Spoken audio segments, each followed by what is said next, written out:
पाकिस्तान के बारे में दो बातें बहुत अच्छी तरह याद रखिए। एक दफा ये कॉन्सेप्ट आपके क्लियर हो जाए तो उसके बाद फिर आप एक जुर्रतमंदाना कदम उठा सकते हैं, मर्द आजाद की तरह वो कर सकते हैं जो आपको करने की जरूरत है।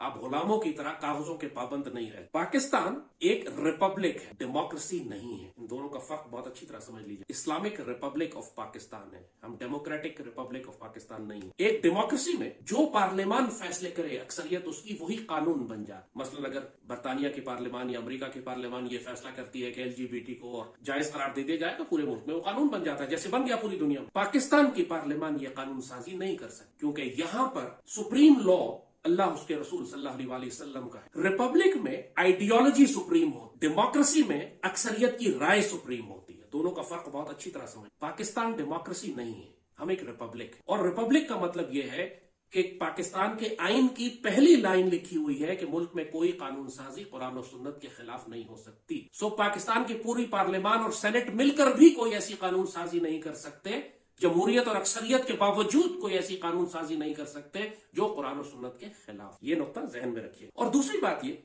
कि जो पाकिस्तान का आइन है वो 8-10 वकीलों का लिखा हुआ है, वो कोई मुकद्दस किताब नहीं है। उसके लिए हमने 50 लाख शोहदा की कुर्बानी नहीं दी। हमने बर्र-ए-आज़म तोड़कर एक नया मुल्क 73 के आइन के लिए नहीं बनाया था। और आइन को जब से ये बना है 73 के वक्त से जो हमारा ये एक बोसीदा कागज चल रहा है, उसको तमाम हुकूमतों और सियासी जमातों ने अपने मकसद के लिए उसको इतना मस्ख कर दिया है कि अब वो सिर्फ एक जिंदा लाश रहे। और जाहिर है कि जब एक आइन कुछ वकीलों का लिखा गया है तो उसमें पाकिस्तान के तमाम मसाइल का हल कयामत तक मौजूद नहीं है। इसीलिए जो जिंदा कौमें होती हैं वो आइन लिखती ही नहीं। हम ब्रिटिश पार्लियामेंट्री डेमोक्रेसी को फॉलो करते हैं ना यार। क्या बरतानिया में लिखा हुआ आइन है? नहीं, बरतानिया में लिखा हुआ आइन नहीं है। वो ट्रेडिशन फॉलो करते हैं। वो कहते हैं कि हम वक्त के मुताबिक वक्त की जरूरियात को सामने रखते हुए फैसले करेंगे और यही हमारा कानून और यही हमारा आइन है। यही बात तो हमें कुरान और सुन्नत बताती है। इसी बात को इज्तिहाद कहा जाता है, इसी बात को इजमा और कयास कहा जाता है, इसी बात को कुरान और सुन्नत कहा जाता है कि आप जमाने के मुताबिक बदलते हुए हालात को सामने रखकर वो बेहतर फैसला करें जो मुल्क और कौम के मफाद में है। 4-8 वकीलों के लिखे हुए कागज में दफन होकर ना रह जाए। आइन कुछ चीजें इज्यूम करता है। पाकिस्तान का जो आइन लिखा भी गया था वो कुछ चीजें इज्यूम करता है और फिर उसके बाद रियासत के इदारों के दायराकार को तय करता है। लिहाजा ये इसलिए बार बार बहस आप सुनते हैं कि इदारों को अपने दायराकार के अंदर रहकर काम करना चाहिए, क्योंकि वो एक इजम्पशन पर बेस कर। और इजम्पशन ये है कि रियासत के इदारों को चलाने वाले लोग मुहिब्बे वतन हैं, 62 और 63 को पूरा करते हैं, पाकिस्तान से प्यार करने वाले हैं, पाकिस्तान से खयानत नहीं करेंगे, पाकिस्तान का मफाद सबसे ज्यादा उसको तरजीह देंगे और मुल्क से गद्दारी नहीं करेंगे। ये इजम्पशन है और इसके बाद आगे आइन चलता है। अगर ये इजम्पशन ही गलत हो जाए, अगर मुल्क का सिपा सलार बाजवा जैसा निकला, मुल्क के हुक्मरान जरदारी, नवाज, शहबाज, इमरान, नवाज शरीफ जैसे, अल्ताफ हुसैन जैसे निकल आए, मुल्क के चीफ जस्टिस इफ्तिखार चौधरी जैसे निकल आए, तो अब इसके बाद पूरी रियासत के इदारे और आपस में उनका दायरा-ए-कार मुनहदिम होने लगा। अब यहाँ पर आइन के पास इसका जवाब ही नहीं। अब क्या करें? अगर सिपा सलार बिक जाए तो क्या करें? चीफ जस्टिस बिक जाए तो क्या करें? मुल्क का वजीर आजम बिक जाए, पार्लियामान बिक जाए तो हम क्या करें?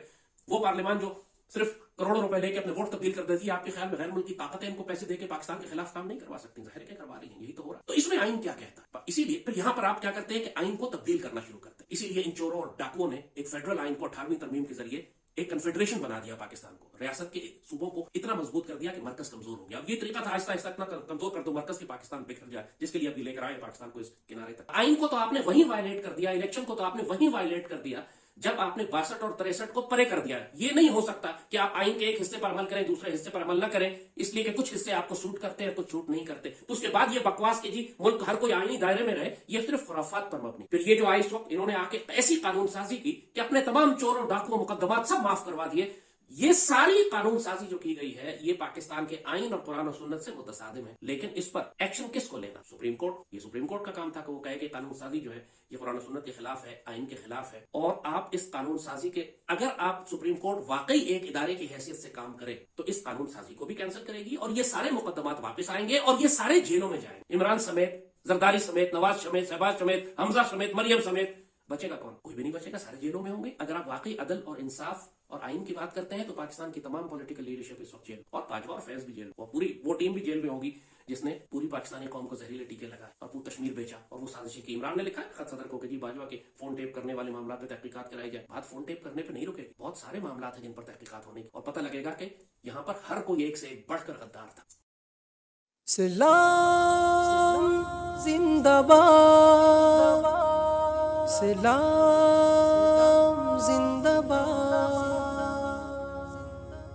آج بھی میرے خیالوں کی تپش زندہ ہے، میرے گفتار کی دیرین روش زندہ ہے، آج بھی ظلم کے ناپاک رواجوں کے خلاف میرے سینے میں بغاوت کی خلش زندہ ہے، جبر و صفا کی وہ طغیان کا باغی ہوں میں، نشائے قوت انسان کا باغی ہوں میں، آج بھی میرے خیالوں کی تپش زندہ ہے، میرے گفتار کی دیرین روش زندہ ہے، جہل پروردہ قدری نرالے قانون، ظلم و عدوان کی ٹکسال میں ڈالے قانون، تشنگی نفس کے جذبوں کی بجھانے کے لیے نوع انسان کے بنائے ہوئے کالے